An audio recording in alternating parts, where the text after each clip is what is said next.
Dieu te bénisse abondamment et bienvenue à la méditation approfondie de la parole de l'Éternel.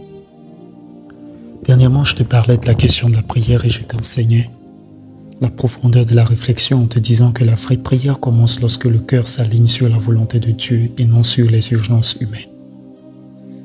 Aujourd'hui, je poursuis en te disant ceci.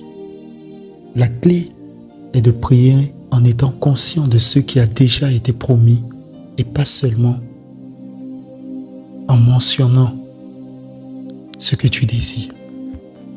Voici un autre secret de l'exaucement de la prière.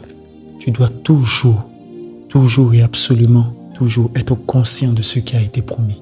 Certains, lorsqu'ils prient, ils veulent se justifier en disant « Seigneur, tu sais que j'ai fait ceci, j'ai fait cela. » Jésus a donné cet exemple en montrant ces deux hommes dont l'un frappait sa poitrine et disait « Je te remercie de ce que je ne suis pas comme celui-ci. » Ne cherche pas à prouver quelque chose à Dieu lorsque tu pries.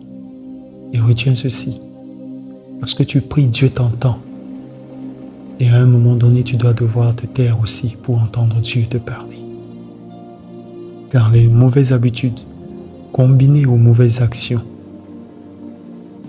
raccourcies par les mauvais enseignements et brisées par les mauvais comportements, conduisent à un échec inéluctable de la prière. Et comment peux-tu pratiquer quelque chose que tu n'aimes pas? Pour prier, il faut aimer la prière et la pratiquer régulièrement.